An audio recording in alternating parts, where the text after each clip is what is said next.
So, hi everybody. So this morning we did a little visit at a small park in Montreal, and the little construction cone that are so iconic here. It was for the joke. So we had a little chat all together about what are the ecosystem services that can be brought by the tree canopy and of the service also. So that was a really interesting talk.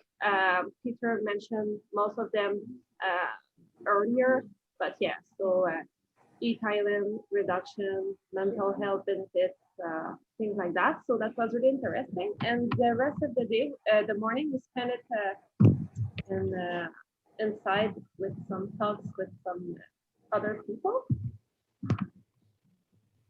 We had a short presentation about Habitat, which is a company founded by our beloved Christian Messier, as well as two other experts in the field. Habitat does a lot of things. It would take many hours to explain it all, but today we have 45 seconds. So Habitat offers scientific expertise in the environmental domain to cities and any other organism.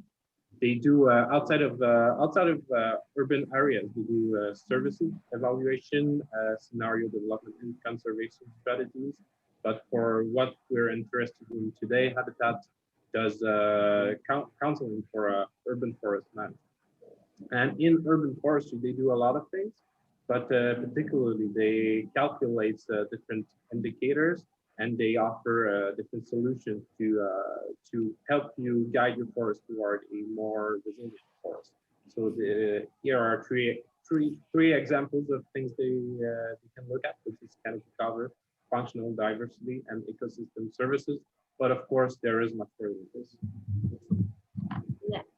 And so for the canopy cover, as you can see on the right, there's a graph showing how the canopy is increasing until 2007. I don't know how to say my date in English now.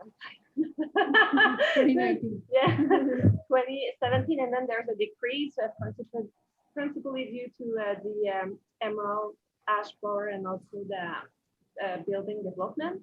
So this is the kind of thing that Habitat do.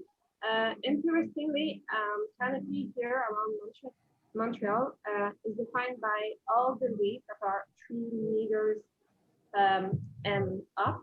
So it's not taking that much into account the chemical shape of conifers. And also 26% of the Montreal metropolitan area is covered by canopy. So it was behind Vancouver and Toronto from what we see this morning, but this is like Christian say, which is a Google car, and also we saw some graphs of Habitat. There may be more street trees, so again, the dispersion of tree canopy and tree trunks and everything, that can be also an interesting factor to see beyond just one simple measure. And also there's 3 species that represent 40% of all trees in Montreal. So one of them is actually Pennsylvania, which is now ravaged by the emerald ash borer. So yeah, this is it. Two other things that Habitat does is functional diversity and ecosystem services. For those who don't know, functional diversity basically says that looking at species diversity is not enough because there are too many species that are very similar to each other. For example, there isn't that much of a difference between Acer rubrum and Acer saccharinum. These two species actually diverged about 2.5 million years ago, which is the most recent divergence in the tree species. So they are very close to each other, and that's what we're seeing on the left. We might have just one species or several species and still have a very low functional diversity. And one thing that Habitat can help you with is increasing this functional diversity, and this is what we see on the bottom left. And in Montreal, is it diverse? Well, there's some issues. As you can see in the middle in the map, most streets are lined with exactly the same trees. And this is, they have very low both functional diversity and often species diversity. And lastly, Habitat can look at ecosystem services, which is what we see on the right. This is on the right. This is from a tool that was developed, and that can show you the different services for a specific region. And just as a quick example, we calculated that Montreal's 400,000 trees offer $4.3 million per year in ecosystem services. But this is just for a limited amount of services. So water runoff, pollution, carbon storage, and similarly. So the actual value is definitely much higher. Yeah. And finally, we had the visit of Pierre from Earth Day Canada, or Jour de la Terre Canada in French. And they explain us what they do in the organism. They support and execute various projects. You might have heard of them, like they're doing a big wall, I think, each year, and they plant trees, but it's much more than that from what we learned today. So they plant over almost 800,000 trees in the last 14 years, which is huge. But now there's a switch of of how they do it. It's not just planting trees, but you have to plant it somewhere that is meaningful and somewhere where you have space. So now they're working more and more with scientists, like from Habitat, and they try to see like if we can plant trees to increase functional diversity, for example.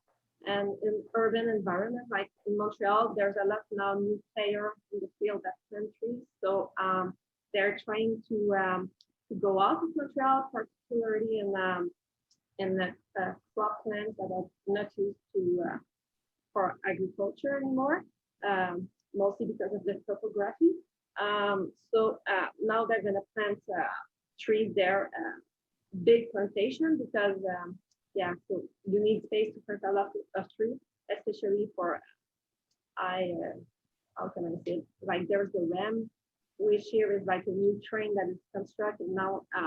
They have to have a carbon credit for that, so they're gonna go there. So yeah, so this is it, a little summary.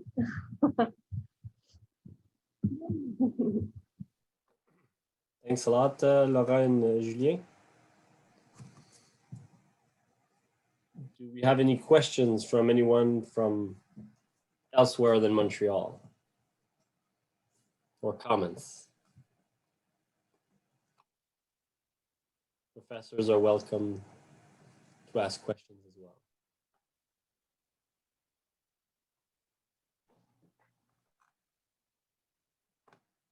No one? Yeah, I'll put a question. What does the concept of an uncultivatable field mean? Can we ask another question?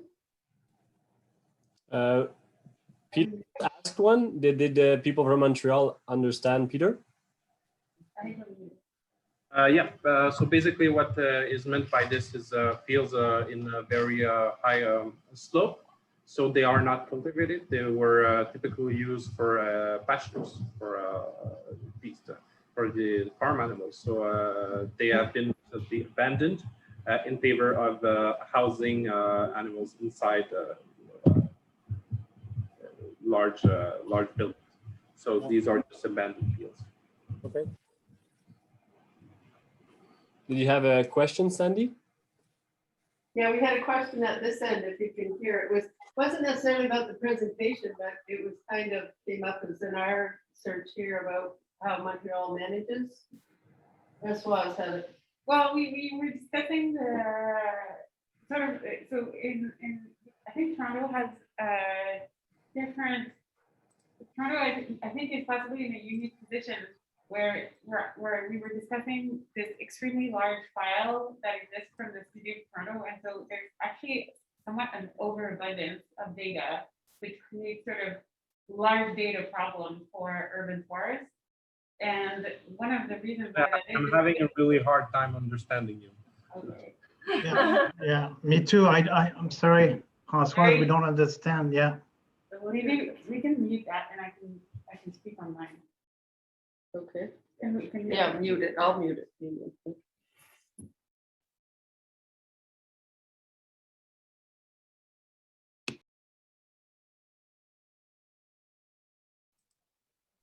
Go ahead, Francois. All right. It should stabilize. It takes a few seconds to. There's feedback now, no?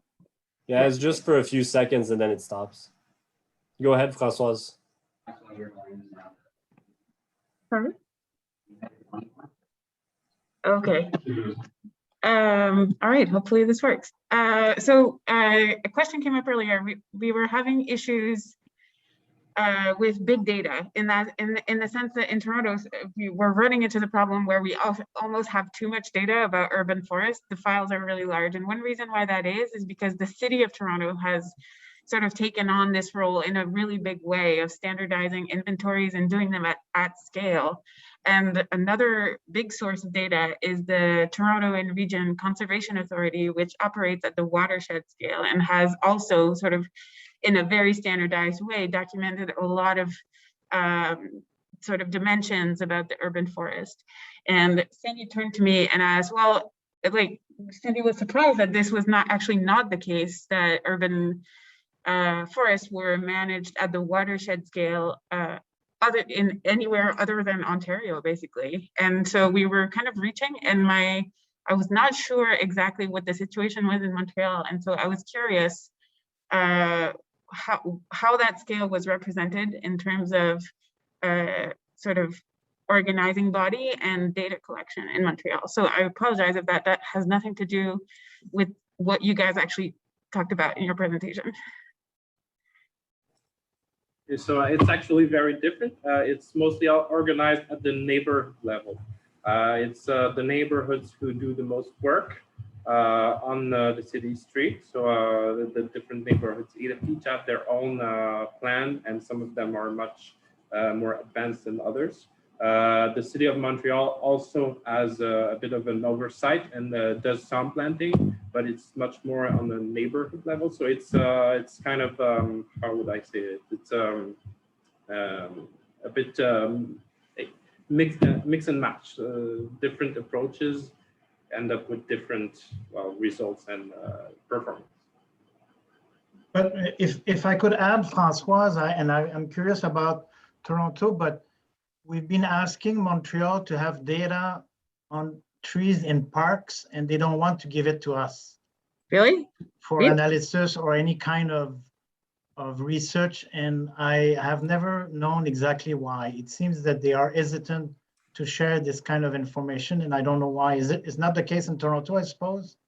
No, I was going to say, Christian, it's a different department though, and that's what I wonder if it's the politics, because Toronto forestry they're bundled with parks, but parks is very distinct from forestry, so it's really a mindset of who's managing. Like yeah, it's the same. I think it's the same in Montreal, that there is right. a different group managing the parks, and they might not be as willing to share their data. Okay, that's interesting. Yeah. Right, and I think the forestry people are much more interested because they know what we can do and how we can help them. But the parks people here just kind of go, well, we're running soccer fields and we're doing a whole bunch of other things, and you forestry guys, we don't really care. Like, and there is some conflict in the ravines, because in the ravines, there's trees, obviously, there's forests in the ravines, but some parts of the ravines are parks, and parks has control over the trees in those ravines. It's a very complex system, but because the ravines are so dominant in Toronto, TRCA, the Conservation Authority, it's a watershed, or multiple watersheds, and that tends to override everything. And they have the data. I think it's TRCA has the data. But between the two of them, the city and TRCA. Yeah. And then the TRCA is more based off of like small, like. But I just don't think you're appreciating how much data you have compared to any other city. 614,000. Like in terms of like richness of different things. Anyway, so but it's a very good point. I think that one objective here may be for writing maybe a synthesis paper here, and I'm looking at Peter, but would be to maybe come up with this kind of information about how available the data are among cities and how different it is, so that it might actually put some pressure to make these data available, because I think it would be to the benefit of the cities and all citizens, because we can do a much more research and even use these to make some very useful suggestion about how to manage their forest. Of course, maybe some cities don't want us to be giving them advices, but I think we should convince them that it's to the advantage of everybody. You know, Christian, I agree, except that in some places. Peter, we don't hear you. We don't hear you very well. Are you too far away? Yeah. There actually are no data about trees and parks in Halifax. And any data they have, we probably collected it. Them, I should say. But then Peter, by sharing the information about how other cities have their data, it might put some pressure or show them how useful it could be to put some money to do this inventory. Right. It's not complete data in Toronto either in the parks. You know, the parks are sampled and surveyed differently, but there is a standardized way of looking at those parks areas, but it's not every tree counted. Because there is a principle in almost any management is you cannot manage something you don't follow and understand. I mean, I think the first thing is to do an inventory of what do you have and what state of what you have, what state it is, and then you can start making some management. And I think this should be kind of a pressure to push on many cities. I mean, Gatineau, which is one of the big cities in Quebec, doesn't have or didn't have an inventory recently. I think they are working on it. Maybe someone could correct me, but I know that a few years ago they didn't have it. And we've been talking to them a lot and putting pressure. And I think now they're moving to do the inventory. Well, Sylvain, one of our colleagues, has been working on a portion of Gatineau this summer through that work. So, and the coral area of that is not just collecting the data, but one thing that I have to stress how helpful that is the TRCA and the City of Toronto both have pretty massive and well-organized open data portals that are maintained with like relatively up-to-date data sets. Yeah. Good. Anyway, that's that for that topic. That has opened a nice discussion here. Yeah, thank you. Anyone else have questions for the people from Montreal?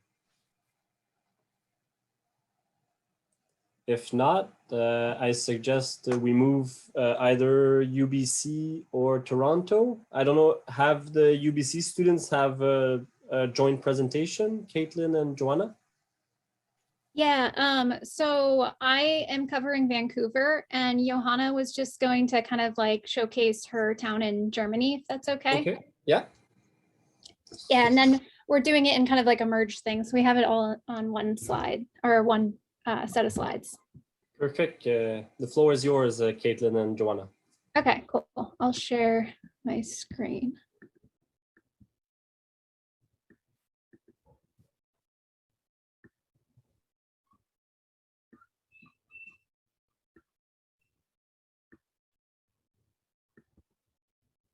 Okay, can you see my screen? Yes. Okay, cool. Okay, so hello everyone. My name is Caitlin. I'm from UBC, and today I will be talking a little bit about Vancouver. So I'm actually new to Vancouver. I moved here less than a year ago when I started my PhD at UBC. So I moved here around in November. So definitely still learning about the city, and I really wanted to kind of take this opportunity to learn more about Vancouver's urban forestry strategy and kind of like who manages the urban forests, what goes into it, what the canopy cover percentage was, and what the kind of targets and goals were. So I came up with some questions and I have some pictures that go along with it a bit, but definitely it was just kind of an opportunity to deep dive a bit into their urban forest strategy. On the right here is in West End, which is a neighborhood of Vancouver. It's actually up from the rooftop of where I live. So, and this is facing west. So UBC is actually way out there. And this is kind of like the downtown. All right.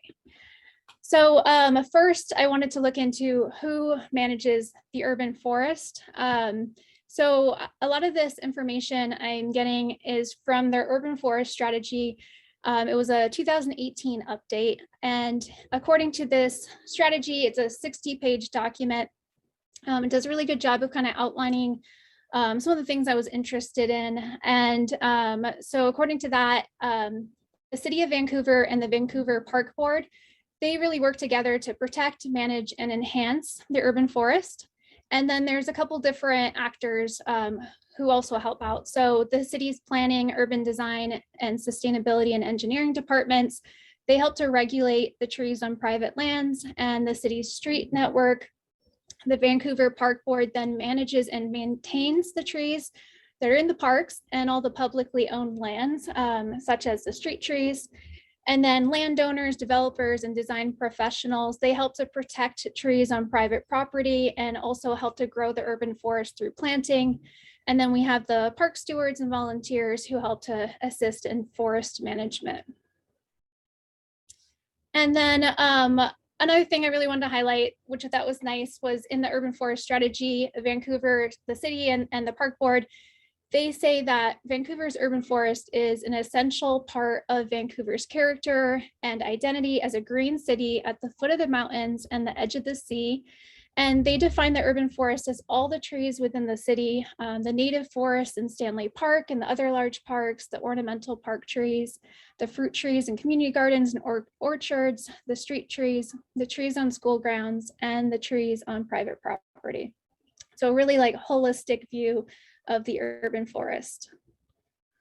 And then there's 5 main goals that kind of guide their strategy. The park board in the city, they aim to protect the urban forest during development. They want to plant trees to grow the urban forest. They want to manage trees for health and safety, engage citizens in the urban forest, and monitor the status and condition of the urban forest. And then here's just a little diagram that was in the strategy. It uses the city's guiding goals in the center, and then there's like 12 different core principles that make up what they refer to as the resilient urban forest system, these kinds of like pillars of a resilient urban forest system. And then you can kind of, when you look at these, you're kind of starting to see things that we will be talking about later in the week, like planting the right tree in the right place, equitable distribution of ecosystem services, collaborating with a range of diverse partners. So definitely kind of foreshadows what we'll be talking about in the rest of the week. And then again, this is pulled from the urban forest strategy. So the text is a little bit small, but this is just an example of how tree canopy cover is dispersed in the city of Vancouver. So as of this strategy, when it was published, they found that average canopy cover was at 18%. And this kind of goes off as well, what like Peter was talking about, that, what goes into this canopy cover percentage, because according to the city, without Stanley Park, which is our biggest, densest park in Vancouver, the canopy at this time when they measured it would have been only 16%. So definitely, there's a lot that goes into canopy that if you're just measured across everything, it's not going to give you a really accurate measurement. I do like, though, that the city kind of starts breaking down and looking into these areas. So they start highlighting areas of low canopy. What does that mean? Why do they think it's low? So some of these areas, the downtown, a lot of impervious surfaces, a lot of cement, a lot of poor soils. And I'll go into this later in the week, but these are also areas of kind of lower income usually, And there are areas that they're targeting for planting. But again, I don't want to get too much into it now because I plan to talk about it a bit more as the week evolves. But also low areas are like commercial areas. And then they're talking about higher canopy areas that are like older neighborhoods. And UBC actually is over here. And then more older neighborhoods as well. So a lot more tree canopy there. And then this kind of as well foreshadows kind of how, what we'll be talking about later in the week about how, different land types and ownership types kind of play into how canopy is represented.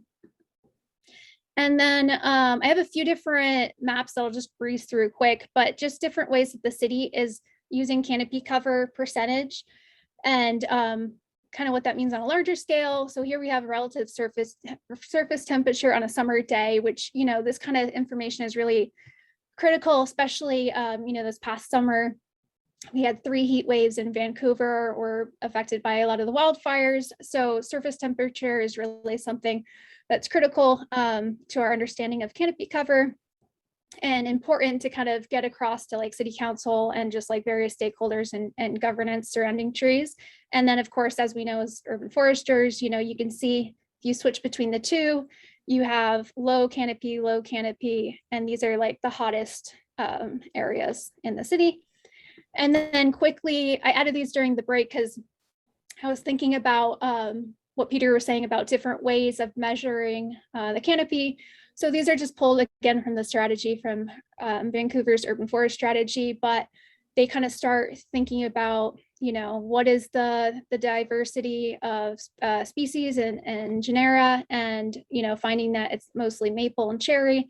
Cherry is very like a cultural significance here in Vancouver because of the cherry blossoms in the spring. But yeah, so they're kind of trying to look at how all of this is dispersed. They also have been doing that with the poor condition, poorly performing species. So it's nice to see that they're, taking canopy cover a bit further and aren't just stuck at that one, average percentage across the whole city, which as we discussed, doesn't tell an accurate picture. And then again, kind of alluding to things that we can be talking about later in the week, but talking about gaps in canopy cover and how this refers to equity, levels of income, education, et cetera. So just another way that the city is looking at their canopy.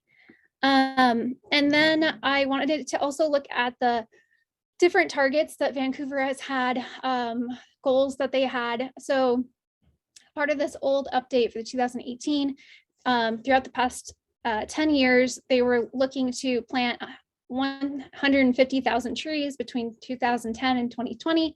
They wanted to increase the urban forest canopy from 18% to 22% by 2050. And they wanted to restore or enhance 25 hectares of natural areas and double street tree density in below average blocks. Like I said, kind of prioritizing street trees. So I dug around a little bit and I wanted to see whether they met these since, it's 2021. So I wanted to see if they were meeting their goals. So I found that they did plant the 150,000 trees and an update to the urban forest canopy percentage, which I'll get into the next slide, but they actually met that 22%, but I'll go into it quickly in the next slide. And then they did restore the 25 hectares of natural areas. And then of course, for the fourth one, they're still working on that as far as I know. Okay. So this is when it got a little like crazy. So I was looking into the canopy cover and I actually found that as of December 2020, they released a new statement. So essentially, and this is kind of a long-winded tale that I'll try to summarize as best as I can. But so essentially back in 2013, they had used some kind of like engineering data to measure their canopy cover. The leaves were off because, the engineering department wanted to use leaf off data for the things they were interested in. But the park board had borrowed that data to kind of measure the canopy cover and do an assessment. So as we know, maybe not the best way to measure canopy, but they found that it was 18%, 16% with Stanley Park. So it turns out in 2018, they wanted to do a new assessment. They used an environmental consulting firm, and they finally got that report in 2020. And so that this led them to realize like, oh, so we actually do have a canopy cover of 23%. So we've met our goal technically, and that led them to bumping their new goal by 2050 to 30%, which they view as achievable, realistic, but still something they want to achieve. And they actually found that in 2013, they were able to go back and use updated technology and find that it was 21% as of 2013. So they actually increased 2% over the 5 years. So again, this really highlights like the importance of how data is collected, analyzed. What does all this mean? Because, it's important to kind of include the right things so that these numbers mean something and can be integrated better into planning. So as of now, that update in December 2020, that's like, from what I can tell, the last like kind of update of that. And it'll be interesting to see how it unfolds. And then just quickly for the future, like I said, they would like to do 30%. And they have different ways. They're talking about how, they're going to take in different kind of land types and housing typologies to kind of identify areas that they can plant more, areas where they might not be able to plant as much. But essentially, again, they're trying to get to this 30%. And a lot of this is in this new Vancouver plan, planning together. So it's kind of this big collaborative community effort. So again, it'll be interesting to see how urban forestry is incorporated in this, because as far as I know, this 2018 update was the last big substantial report. And then the park board has had meetings where they're kind of letting out some information. But, and then this is just, again, they have a couple different reports. This is what I found in their biodiversity plan, still hoping to restore and enhance hectares and grow environmental stewardship by 25%. So yeah, that's what I have for Vancouver. And then I'm going to pass it on to Johanna to talk about her perspective from Germany. I'm not sure if there are like any comments maybe on Vancouver, because mine is kind Yeah. of like off it. So maybe you I had a comment, Kathleen, if you allow me. Thank Yeah. you. Very nice overview of Vancouver. I had the chance to live in Vancouver for 4 years when I nice. did my PhD. And I'm wondering, I mean, Vancouver is still a relatively young city.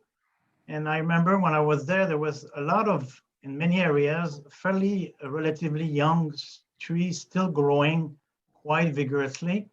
And I'm wondering if they will not achieve their canopy cover just by the fact that trees are getting bigger and producing more leaves, and that eventually, I'm not sure if they have considered that trees will start dying of old age or rather of because they are too tall. Trees die because they tend to be too tall and they start to degrade. But I'm wondering if they will not have a surprise in maybe 20, 30 years from now, where the canopy will start declining, although they are increasing, planting more trees. I know that this kind of dynamics over time is not something that has been well planned. That's actually a big shortage in most cities.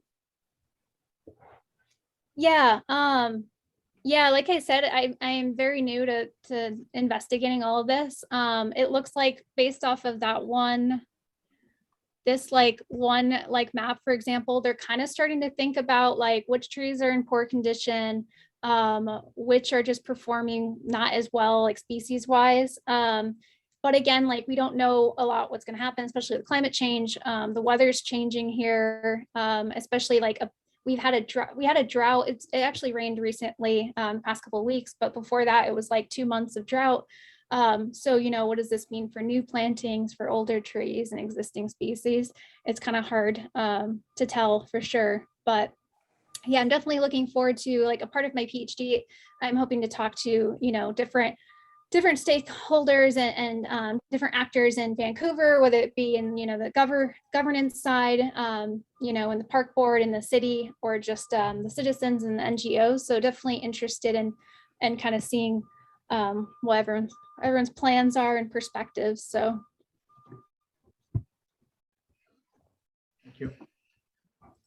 Anyone else have questions for Caitlin on Vancouver's canopy cover? I can't see your faces, so if you're just raising your hand, I won't know. Okay, if not, then thanks a lot, Caitlin, and we'll leave the floor for Joanna for a bit of an European side of things. Thank you, Kaden. That was great. I hope that I don't like waste anybody's time. I just really wanted to also do like a little bit of a field exercise because I'm not really like I'm kind of new to the discipline and I've never actually done a field course or anything because I study psychology. So I was very excited about this and I hope this is gonna be like not crazy uninteresting. So I would like to give like a little overview of my hometown, which I'm currently at, where my oh sorry, I think my internet connection is bad. Sorry. Yeah, I'm kind of in a rural area, so my internet is bad. So my hometown is called Nauheim and it's close to Frankfurt. It's a city of like most North American cities, I would say. It's very famous for salt springs, which is therefore it has a tradition as being a spa town. And mostly nowadays people come for like rehabilitation for heart and lung diseases. That's also why the parks and trees are like a huge part of the identity of the city, which is why I found it really interesting to just like go about it and like find out more about it. And actually I learned that this like name of it, but Nauheim, the Bad part means like kind of bath or spa town, and they are only allowed to keep this like kind of pre-title if they have enough parks in the city and green spaces, which I was not aware of. I thought it was like exclusively tied to this whole like salt spring thing. So yeah, it's kind of a town built for fostering the health and well-being for the inhabitants and guests. And yeah, there's a lot of heritage and yeah, like cultural aspects tied to the green spaces, which is also very much shown in their kind of like strategy, which I'm gonna get to. Yeah, you can switch, Caitlin. Yeah, so I was actually struggling quite a bit with the vocabulary of finding the respective data and information. So this is not the greatest map for sure of the town of Nauheim, just that you can see that it's kind of like there's a lot of green around it. And generally Germany has a lot of forest. It's like the forest coverage is 33%, which is like super high for a country with the high population density that we have. Most of the land is privately owned, like 30%. Then the federal states own like 30%, and the municipalities own 20% of the forests. That's the same in my town in Bad Nauheim, that the municipality owns all the green spaces within the city's territory. But as you can see, it's not always just the street trees, but it's also like actual forests or like woodlands that are around the cities. Yeah, so they are managed, like they are owned by the city, and they also decide on what's going on, but they are managed by the federal state's forest department, as well as city employees. It's kind of like a mix from both. They have to stick to federal law, so that's like the federal forest law, and it's also protecting forests and preventing combating climate change is also in the federal, like in the federal state constitution. So we have kind of like this whole federal state of Germany. We always have the bigger Germany, and then we have this federal states, and in those like lower order constitution, it's a part of it. So there's a lot of laws coming from there. But yeah, on the details, the city decides. You can switch. Thank you. Yeah, as an example, they have like I didn't know that, but there's like a monumental tree register, and we have 3 of them, which is like a red oak that's like 32 meters high. Then there's another red oak at 27 meters, and then there's a red beech, which is like really, really common here. And as you can see, there's like in this image, to this like kind of bluish building on the right upper corner, that's the hospital, for example, like one of the big hospitals. Then to the left of this park, there's a huge hotel, and in the middle, it's all the park. And it's like, this is a 20-hectare park, and it's only one of many. And it's like, there's trails all over. Schools are like 15-minute walk away, and there's like a trail, like kind of network all through the city. And yeah, and everything around it is just housing. Okay, so getting to the images from street trees now on the next slide. Thank you. Yeah, I did walk around the city quite a bit. And I found out that trees or protecting trees is actually one of the guiding principles in the city. And the benefits that they are like defining, or I don't know, like mentioning in particular, are like kind of like enlivening or like softening and structuring the cityscape, because obviously it's like a European city, so it's not very squared, but it's pretty chaotic. So this is for structuring the whole city. Then it's for like preservation and improvement of the urban climate, defense against harmful environmental effects of experiencing nature. So these are kind of the principles that they are like going with. And yeah, so there are guidelines for the maintenance of the city-owned green stock, but also for private people in their backyards, which are like pretty strict in like how much can be covered, which species they can plant. And yeah, so as you can see in general, the streetscape is very, very green, especially this year, because there was, while we didn't have like any rain in Vancouver, there was a lot of rain this summer in Germany. And so everything is very green. And in the lower left corner, you can see that even kind of like the less pretty areas, which are still like really good. And it's a very nice and very, I don't know, I would say like a very luxurious town in that way. Like usually everybody's like, yeah, like social status is quite high of everybody in the, or like the social economic status is quite high. There's like other towns around, but this one is like particularly like well off. Even those parts have like green spaces all over, or like the balconies look out into a park. Yeah, so getting to the whole part of the canopy cover now, if you could like go to the last slide, Caitlin, please. Yeah, I did talk to a person from the city of Nauheim, which I was lucky enough to like get to talk to on the phone today, and they actually do not have anything, like they do not measure canopy cover. So it was hard enough to kind of like try to find a word to describe it, and he was like, no, we don't do this.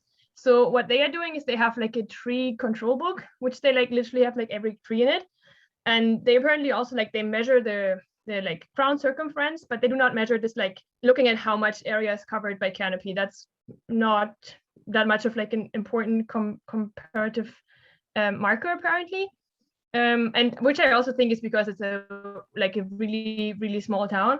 I have not found anything like much about canopy cover in the surrounding cities. I'm gonna like keep looking for it. But yeah, so yeah, what they do with the control book, I kind of like ask about it. So they do have an inventory of all street trees and object trees. So like in hospitals or playgrounds or schools. And there's like a visitation once a year. It like alternates between like with or without leaves, and then they make like a little bit of like an urgency level, like they classify it for like when it needs to be maintained, like how urgently it needs to be maintained. But this is unfortunately just like an internal database, so I wasn't able to like get any insight on which areas have like what kind of trees. And yeah, what they kind of like write down is this crown circumference, height, and the stem circumference. So yeah, but like kind of from when I was walking around, what I was like, because I'm absolutely not an expert in this, and I don't know, yeah, I felt like quite bad about this, but yeah, what I was like kind of observing is that there are a lot of trees that are not touching, they're not closing the like canopy cover like we were talking about before, but they're very much growing into the height. Yeah, that was kind of like my observation, and like some of them look very healthy, like others didn't, but I want to like get into that deeper in the like next few days. But yeah, that was kind of like my observation, that it does not seem to be that much of a like a priority to get the canopy cover too close. Yeah, thanks. Thanks a lot, Joanna. Anyone have questions for Joanna and her small city from Germany? Have you frozen off, Joanna? Are you still there? I'm still there. Oh, I think, yeah, might be my internet is not the best. Ah, now I can see him.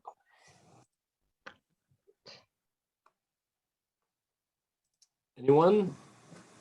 Christian, how does, what are your impressions compared to other cities in Germany you've visited so many times? Yeah, Joanna, I have spent 6 months in Germany in the last 3 years, mainly in Freiburg. So you could compare. Of course, it has many similarities. I mean, trees in the cities of Freiburg, they all mark, they're all very well looked after. People have put actually a lot of also different structure for bats and birds. This is very popular to add to these trees. And this is something that we can talk about, but I think sometimes you can just leave dead branches or leave trees that have a bit of a hole, and they will do the same job as adding a little house on the tree. But anyway, yeah. But I think just to say that the question, all the question raised by Peter and others about canopy and distribution of trees and all this is very similar, as far as I could tell, in Europe or in Germany. So I think the question that we've discussed for the Canadian cities relate to what I've seen in Europe. Yeah, and I didn't know it in advance, so I might just kind of like hop on the whole thing of like Vancouver more in depth too on like governance, but I just like really, I don't know, I just really wanted to like go outside and look at the trees, and was kind of tight to do it in Vancouver while I was still there for like the last week. So yeah, I was like, I hope that's fine. I think it's great that you took some initiative and went to explore the urban forest of your hometown. Any other questions for either Joanna or Caitlin? I have a question for Joanna. I think I unmuted us. Yeah, you're good. We hear you, Françoise. So thanks, Joanna, for the presentation. Can I say how impressed I am that every tree is visited every year? That is just so lovely. I feel like they're just. But it's also tiny. So over the last few years, we've been hearing a lot of sort of very alarming news from the forestry industry in Germany, with recurrent drought creating mass mortality and sort of jeopardizing lumber production in that country. When you inquired, I'm like, congratulations for inquiring with your city person. Did you feel, do they have like specific concerns about urban trees in where you are, or like specific stressors that they're seeing coming?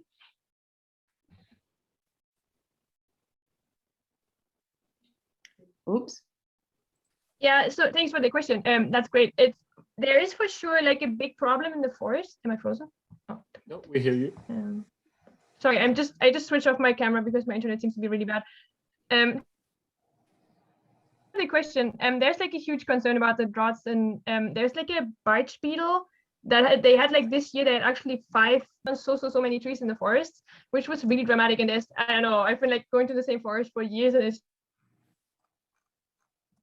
just dramatic. But apparently in the city, or at least in my city, it seems to be fine. Like they have to have planted like a bunch of resilient trees, and it actually, like, not only this year, but it looks amazing. And there has been like reports on them being resilient, which I still have to inquire like how they did it.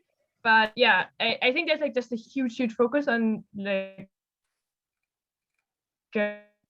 maintaining the trees as a big image. Like it is the image of town. So there is a lot of effort put into it, but apparently so far they've been pretty resilient.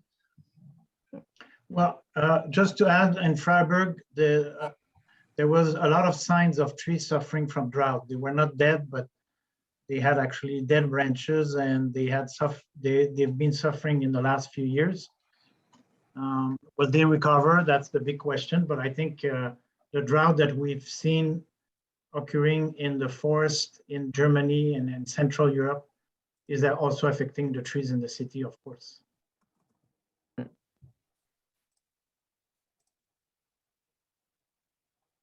Okay. Maybe we can now, unless there's another question, maybe we can move along to the next student group, which I think will be Toronto. And we'll keep the Halifax folks for last. The cherry on the cake, right? That's for last. That's why Peter suggested his group for last, so he could say that.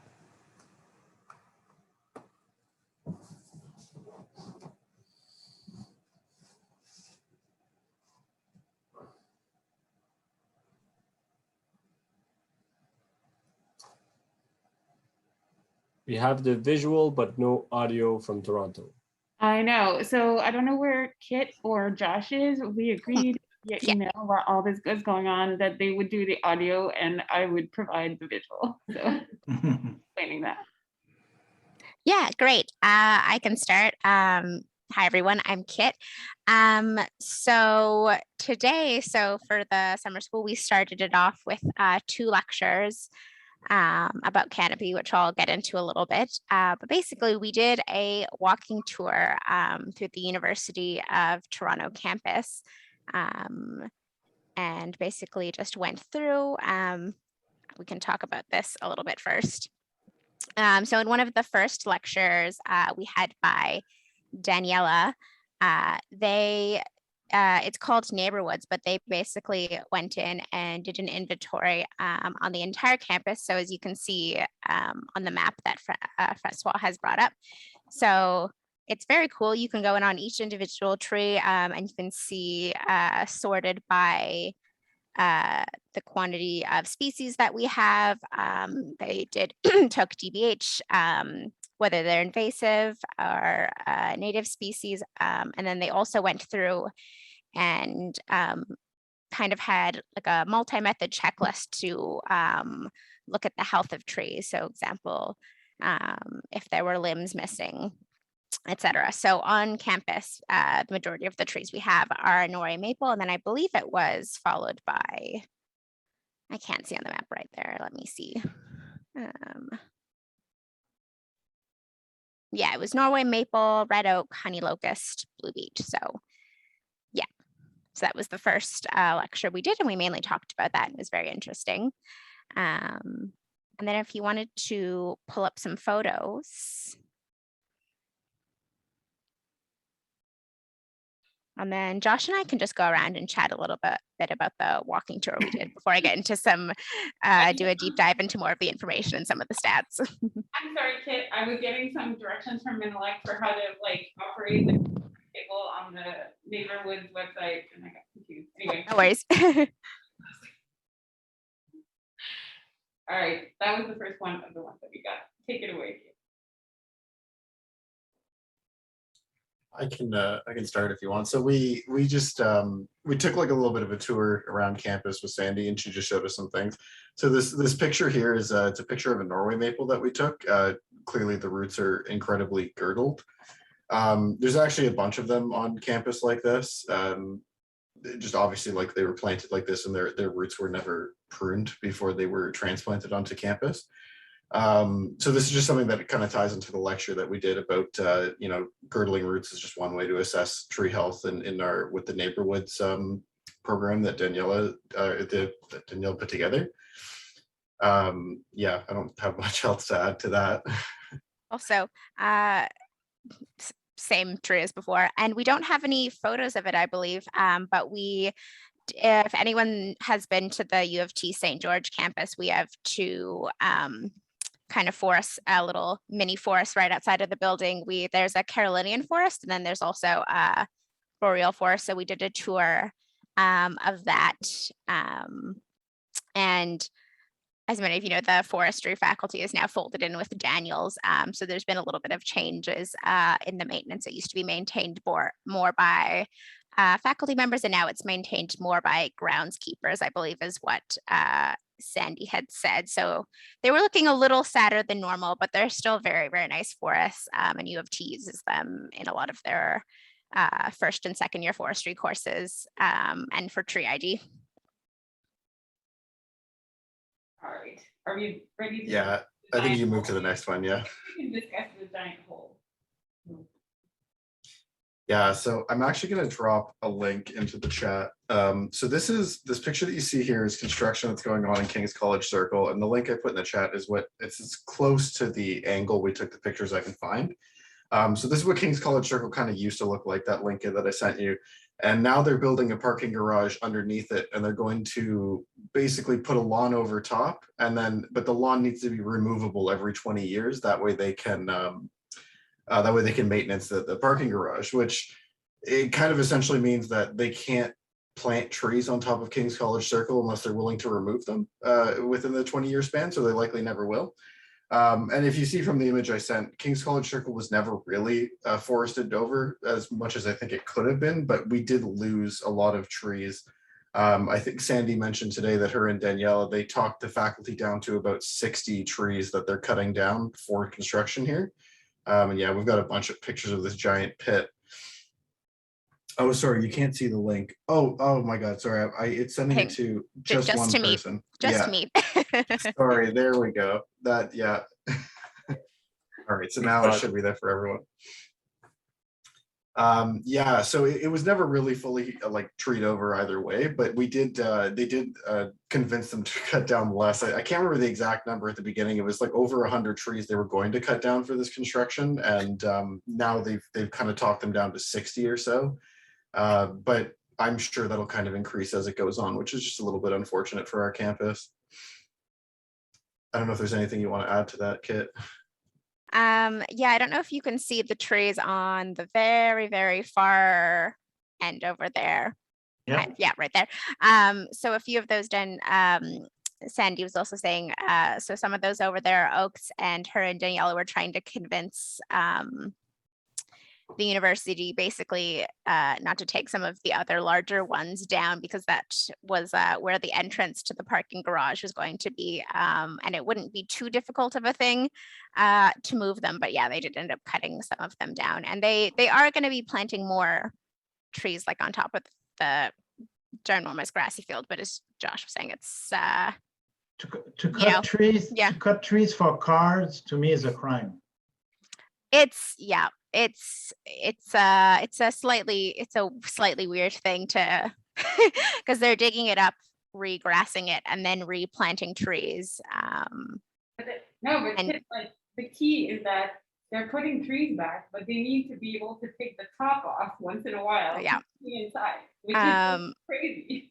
Yeah, and as Sandy was saying, so most of the administrative buildings and the kind of very much higher up staff at U of T, like that's where a lot of the offices and the administration is. So there's a lot of like parking around the circle. I guess the only really big, as someone who went to U of T, the only really maybe slightly better thing is because usually in the winter it's a ginormous grassy field with really not that many trees, and it gets really muddy and gross, and then or just really hot in the summer. So it might be slightly better for walking through, but yeah, there's a lot more they could be doing probably for that. Yeah, I think it was a situation where it was an obvious place where more trees could be planted, where you could have just increased the number of trees we have on campus, and also could have fixed that drainage issue, because that field gets muddy for about 6 months of the year. But they chose to go a completely different route with it, which I think was the wrong choice. All right. We move on. Yeah, you can keep going. So we get to our trees. There you go. Oh yeah, I don't know too much to say about this, but this is one of the trees that's close to, it's right across the street from where they're doing this construction. And it's hard to tell from the picture, but there's actually two like telephone poles in the back there. They've got cables attached to it that's holding up this tree. So it's a black walnut. So it's a pretty old one. I don't know how much longer they'll want to keep it around, because it's got a pretty severe lean. I don't think it would be capable of standing on its own, but currently it's there and still being protected.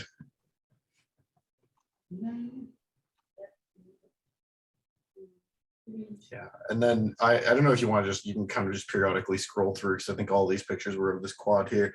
So this is one of the outside of University College, the residences. This is their quad. And it's this huge, like beautiful, these trees here are, God, I don't even know how old, they're very old though. They must have been planted back, oh God. I want to say at least the 60s, but I could be wrong on that, maybe a little bit later. Probably over 100 now. Oh, even older, wow, okay. So yeah, they would have been planted closer to the 20s. Yeah, so they're old trees there. And the one right in the front there's a black walnut, but we've got a couple of like red oaks in there, and not pictured, there's like blue spruce and the London planes. Oh yeah, that's outside of the other campus. But yeah, this is just one of those places that, and Sandy mentioned to us that the landscape architects that are kind of designing this area wanted to completely cut this down and start from scratch. But thankfully, I don't think they're doing that because it's, you know, as Sandy mentioned, so these trees are gonna be over 100 years old. It'd be a shame to cut them down. And you know, green space like this is really tough to find in Toronto, even on campus. Like this is a pretty unique area. So it would just be unfortunate to lose trees this old and like a space that students get to use and the community gets to have. Yeah, start from scratch is, yeah, unfortunate, like a really bad way of putting it. And Sandy mentioned that, you know, they kind of want to start with a blank slate and realize their dream, their design. But of course, you know, Sandy always, she told us today, like it's better to walk in and go, what can we keep, and then work around that. And then some of these other pictures here that, so this is just outside of Sid Smith, it's the Arts and Science Student Center.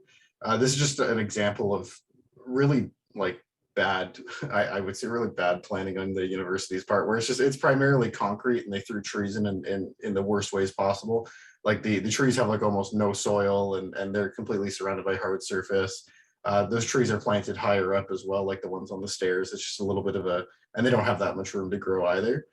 I don't know if we have too many pictures of this area, but it kind of spans like a whole, like the building.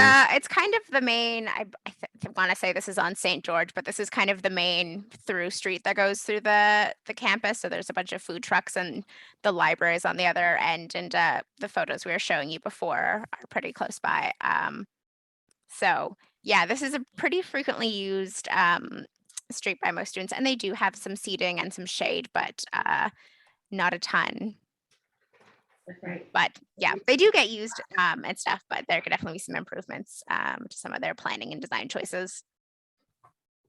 And then I think we have just one last thing. Yes, we can let Menelik speak about that because he did some work with Emerald Ashbourne with doing this specifically. Yeah, this is, oh. You want to just come near the.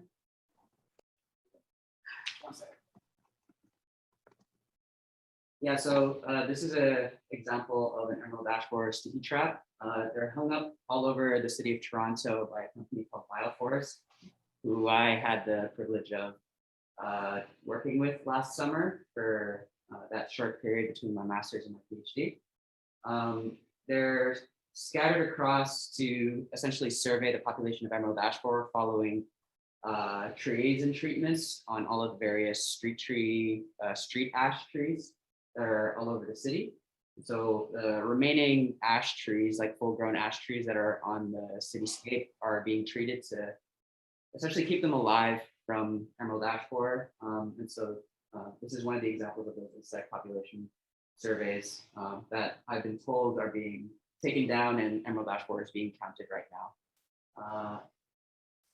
Anything else to add to that? No? I have some more fun stats about like canopy cover percentages and other things that we talked about today, but we're already a little bit off for it. I don't want to take all the time away from the Halifax group. So we'll talk about that later this week. I mean, Sandy was the one who pointed this out. It's essentially a removed or partially removed ash tree, and it's still, you know, serving a function. And providing some services to at least one house. So with the telephone wire. Cheaper than a pole. Yeah. Are you guys going to mention anything about the city? I would say drop the link to the open portal, but I can talk about that quickly. What, to the city? Yeah, sure. So it's been mentioned about the abundance of data that's available in Toronto, but we're talking about mostly like the city inventory that the city of Toronto has. It's I wouldn't call it spatially resolved to individual level, but they've done their best to kind of identify the various species that are in front of each individual lot or house across the city, and have size information, and it's a really large data set with hundreds of thousands of trees. I think you said like 600,000. 600,000. This, in conjunction with two land cover data sets from 2008, which was the first year that the city of Toronto did their survey of canopy cover for the city of Toronto. And then they redid the survey again 10 years later in 2018, and that data set was released last year, I believe, but it's a gargantuan shapefile that's unwieldy and very hard to use. However, it does have, again, quite a bit of very useful, very interesting data related to 8 different land covers. So 3 or 4 different impervious surface classes, canopy cover, grasses and shrubs, etc., water. So yeah. It might be more helpful. Like and I, as soon as I stop sharing, we're gonna pop the relevant links in the chat. Yeah, so I'll send that over in the chat right after this, but hopefully that painted a picture.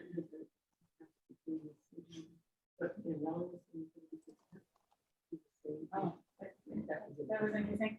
Okay, so final note, you guys can tell that we definitely did not spend all of our lunch hours just chatting at the restaurant, and definitely like preparing very thoroughly for this presentation. Another thing that came up, and which Sandy just reminded me of, so we had 2 presentations. The first one by Daniela, who has been working on all these trees on campus and working out carbon budgets and so on. And the second one from Manny Pinto, who works at the city. And we got 2 very different, so we definitely got the sort of researcher perspective versus the city perspective. So in the first instance, Daniela very clearly said, we have about right now 30% canopy cover, or about 30% canopy cover. If we increase to 50%, we're gonna have to, so 30% is doable, 50% we'd have to like drastically rethink how the structure of the city and how we do housing and essentially all of our urbanism. And that was a very potent point that she made. And in the following presentation, just after that, Connie Pinto from the city very confidently asserted that we were definitely gunning for 40%. And so it is not clear which of these 2 perspectives is going to prevail, or if 40% is really something that is genuinely achievable. And that was that for that. All right, I'm going to stop there now.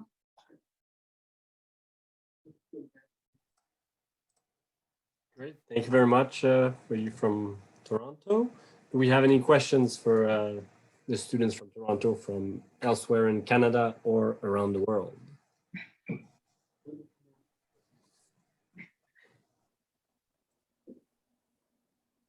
Don't ask us what we had for lunch.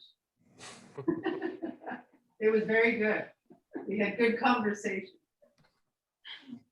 Thank you, everybody. This was a very interesting, we'll see information from everybody. And I think as we go along this week, it will get even more interesting because we'll start having some feedback and discussion, and even maybe some confirmation of what we've seen in one city, and maybe we'll confirm it in other cities. So keep doing this very good work and looking at tree and forest in the city in a different way.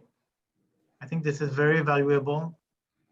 I think Joanna mentioned she didn't know anything about trees, but the way she looked at trees in Germany was very, very useful. And I think even people who have not a lot of knowledge about trees, you have knowledge about other areas, and that's what we want to see. We want to see how, in a way, an economist look at a tree, a sociologist looks at a tree, someone looking at public health looks at a tree. I think it's all very interesting.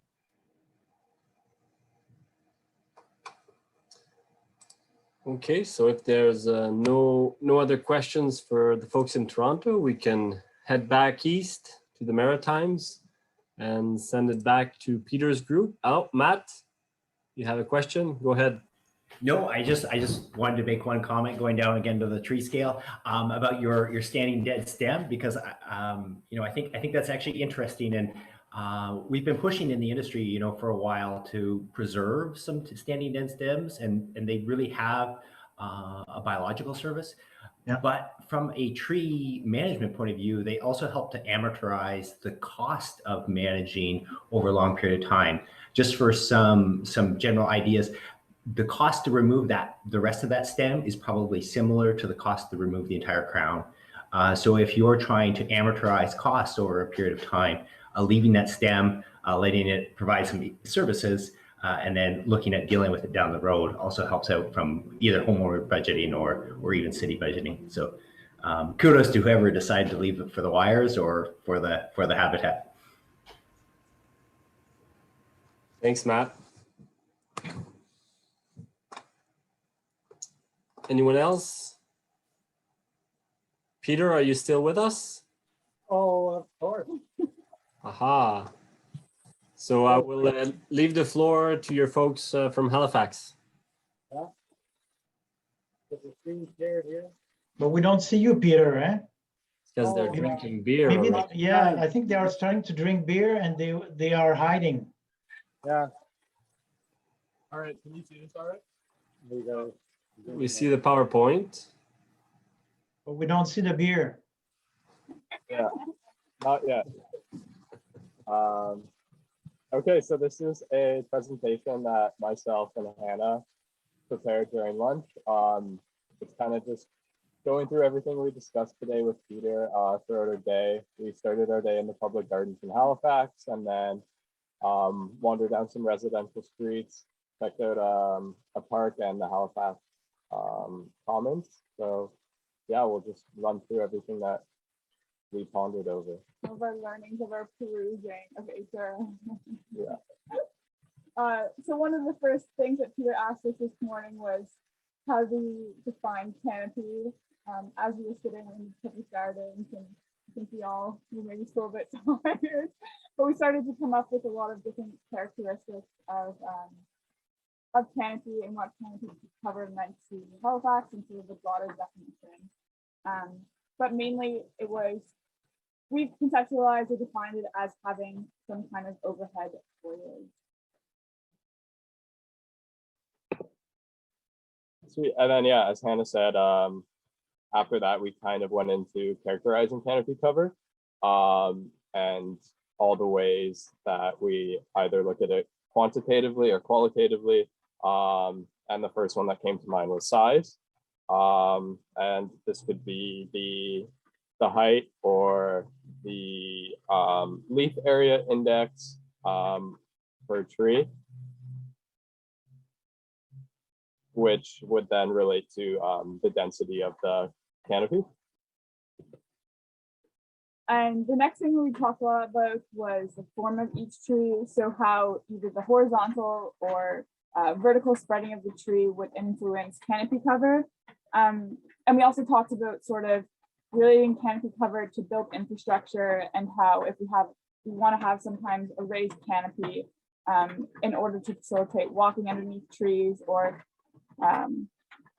what kind of tree species we're planting in different areas so that we can actually facilitate a canopy cover that can be raised.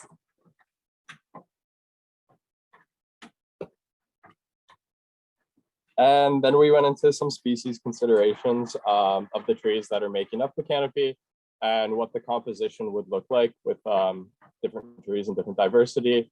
We discussed sort of native versus non-native trees in our canopy and how that has an effect on ecosystem services and habitat provision and stuff like that. We also discussed how different trees have different photosynthetic capacity. So yeah, kind of going into the importance of not just looking at canopy cover as broadly, but more specifically about what's composing the canopy cover.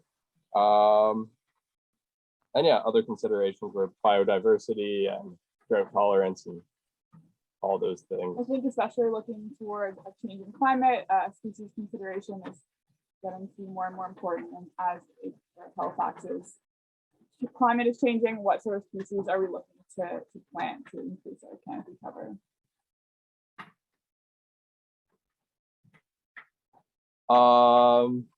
And I think this is our last characteristic. We were discussing the stickiness of foliage and how that can have an effect on the capacity for canopy to catch airborne pollutants, specifically particulates. And yeah, that goes, I guess, back into the ecosystem services that we derive from canopy cover.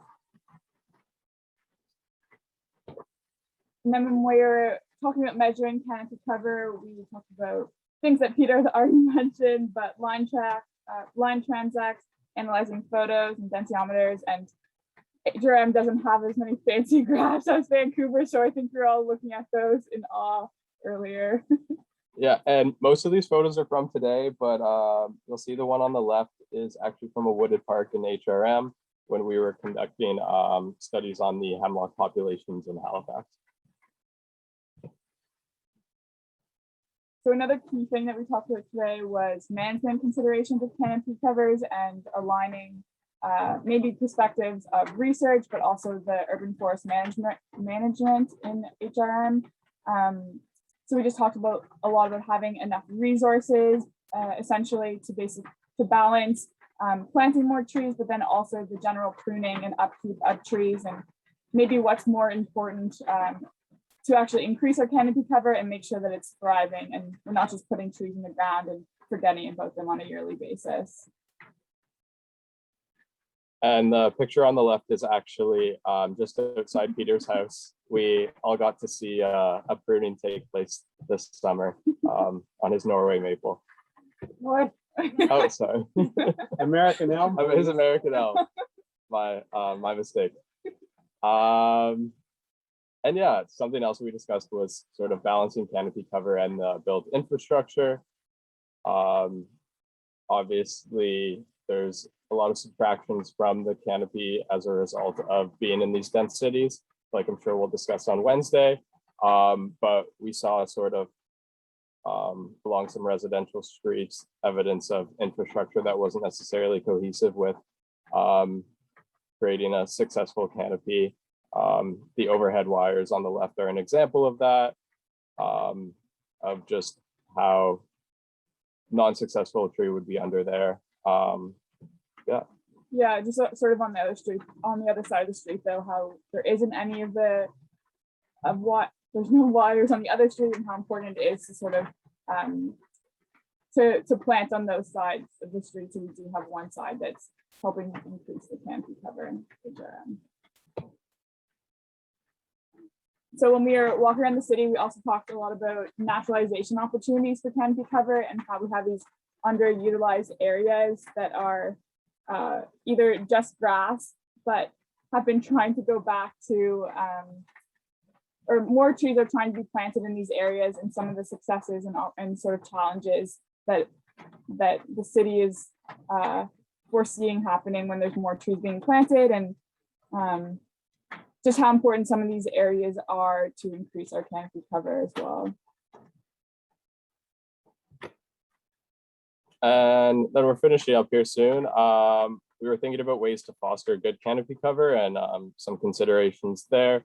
Something we had discussed in depth a lot, and also because it is in part our team's research this summer, was not only planting more trees, but also trying to decrease mortality rates among our existing trees, especially juvenile trees.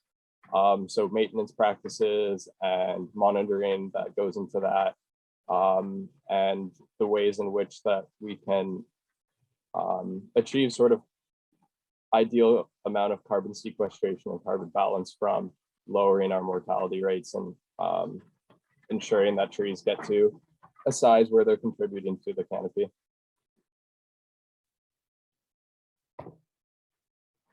And we did have some more ponderings as the day went on, but we also wanted to throw it out into the group. We talked a lot about quantifying sort of the characteristics of canopy cover and how to measure canopy cover. And we were thinking a lot about what role does fruit or flowers play in measuring canopy. So if anyone has any feedback they'd like to talk about. Sweet. And yeah, that's all of our slides, but we're open to any questions or Discussing discussion. more about Halifax. Yeah. And maybe you want to put video on. Yeah. See, I'm still here, Christian. Yeah. Drinking beer. I see you're hiding. No, I'll leave the beer behind and come back in. I have a question before other people think of other questions. Peter, a long time ago, you were a big advocate of native tree species for urban cities and very critical of this idea of putting exotic tree species. You haven't talked about it, and I haven't heard anything from anybody actually in this group. Is this a discussion that we should have or not? I mean, is there an issue? Is it important? Should we avoid as much as possible exotic tree species? What is the role of exotic tree species in maybe promoting some kind of diversity of tree species? I mean, this is maybe something we can cover later on, but I just wanted to raise this now. Yeah, so we discussed it a little bit this morning. And as you know, I have been developing some strong feelings about this subject matter. I think it's a fairly somewhat safe principle to suggest that with native tree species comes native other species. And with non-native tree species, it's not quite as good as at fostering the native non-tree species, if I can put it that way. And so, Sandy has done research with her graduate student that was reported in London, if you'll remember, about the insect and bird communities in sugar maple and Norway maple in Mount Pleasant Cemetery. And that's a beautiful example of how native species support native biodiversity. We can stretch that a bit and maybe extend that to genus. It seems that all of our conversations about trees are about species. But that's not the only level in the biodiversity hierarchy. And sometimes we need to go below that and start looking at gene pool diversity. And sometimes we ought to go above and look at genus and family. But I think the conversation we ought to be having is about is to add to our conversation the concept of near native species. And so I see no merit in going to China to find the tree species we'd like to have in Halifax, or in Siberia, or in Australia, or in Texas. We have a diversity of tree species very close to us, just like you do in Montreal, which is doubles our species richness among trees. And if geologic time had been longer, we might actually have those species here. I mean, the time since glaciation. And so with the changing climate, it's not unreasonable, in my view, to think about adding to our palette the 40 or so tree species that are part of the Carolinian forest that we don't have native to Nova Scotia. But I think it's foolish of us to go to Europe and the west coast of Canada or US to start looking for species that'll do well in our streets. We have plenty to look at with the 80 or 85 of the Carolinian. So maybe I can jump in here because I think we actually wandered upon a really great example for this exact question during our walk this morning. We stopped, I believe, after the boreal forest and before the Carolinian. There was a beautiful tree row that had been planted, and Sandy asked us what we thought of ginkgos that are planted all over the city. And as it turns out, in our very small group, we could all find things that we do like about that tree.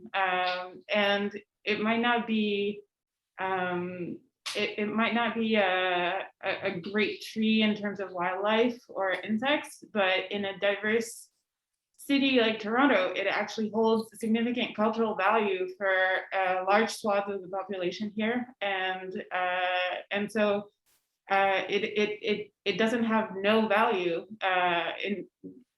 in terms of that go beyond its shading capabilities, and so maybe just to sort of spin this out into further questions. One thing that we haven't talked about is this 10-20-30 rule that is often very popular among foresters because it gives them a very easy sort of target to aim for when they try to diversify their urban forest. But some of these not near native, not even anywhere near native, they have something to give as well. All right. That was my This conversation. That was an opinion. That was good. This conversation could take up a lot of our discussion time. And in fact, Christian, I was thinking yesterday and today about whether the Charlottetown, if we do this summer school in Charlottetown next year in association with the Canadian Urban Forest Conference, a very good theme. It could be about biodiversity and the native versus non-native conversation. But the Santa Moore rule, you guess which body part he pulled that out of.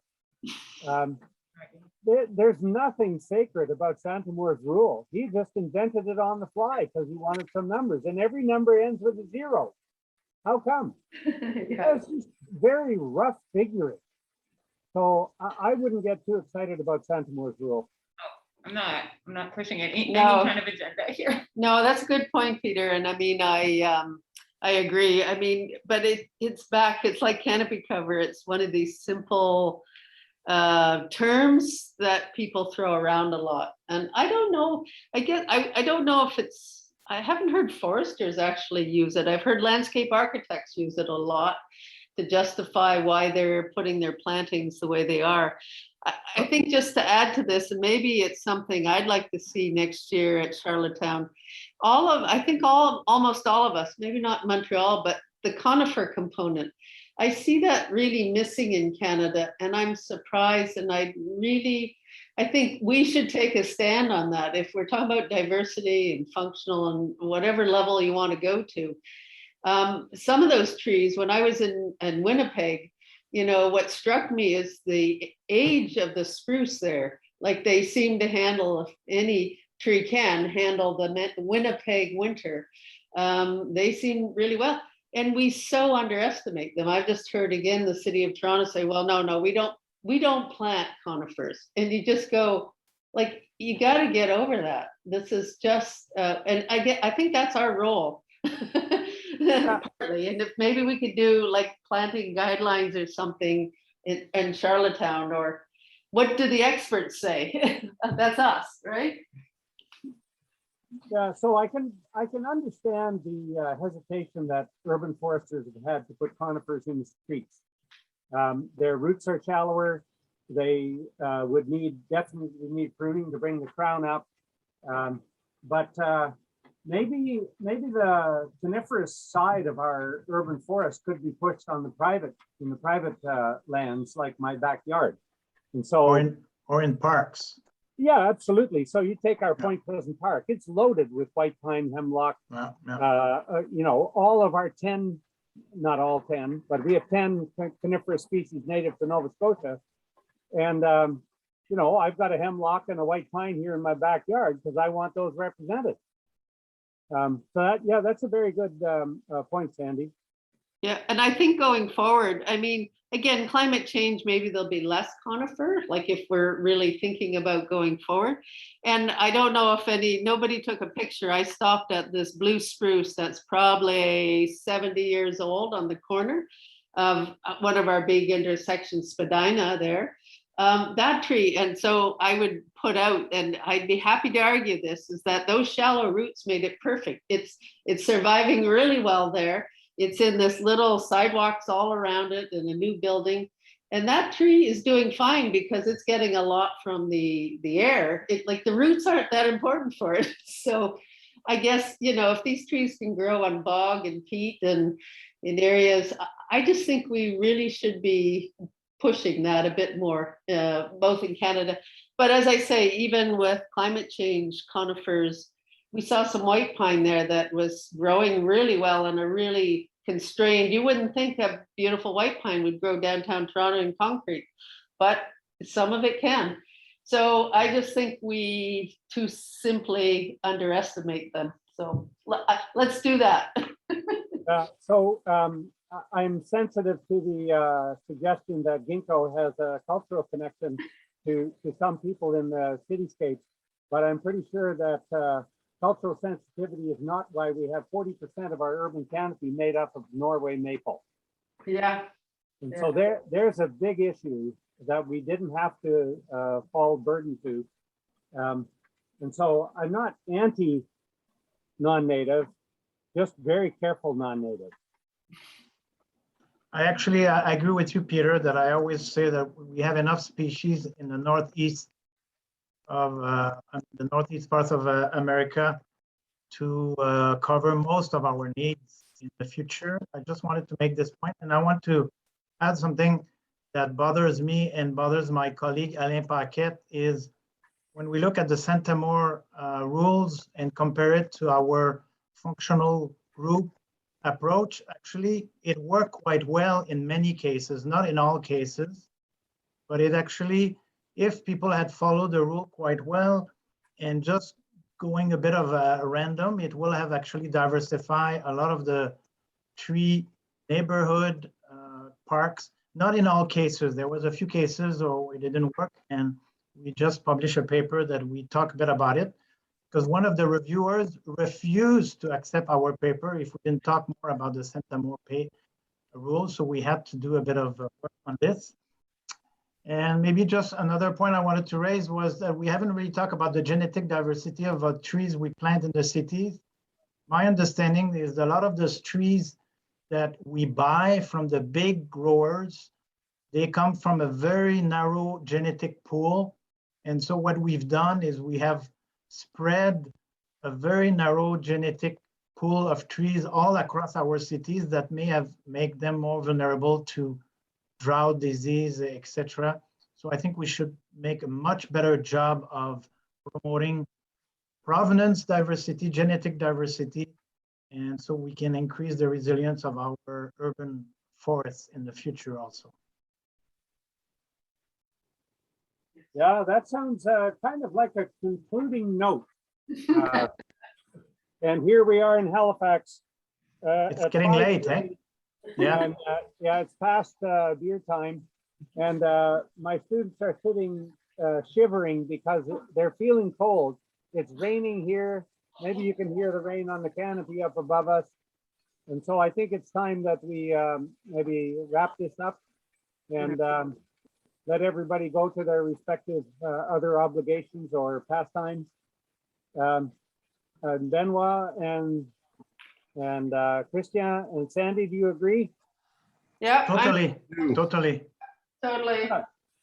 Most fascinating session. I look forward to engaging with all of you tomorrow at the same time, more or less the same places.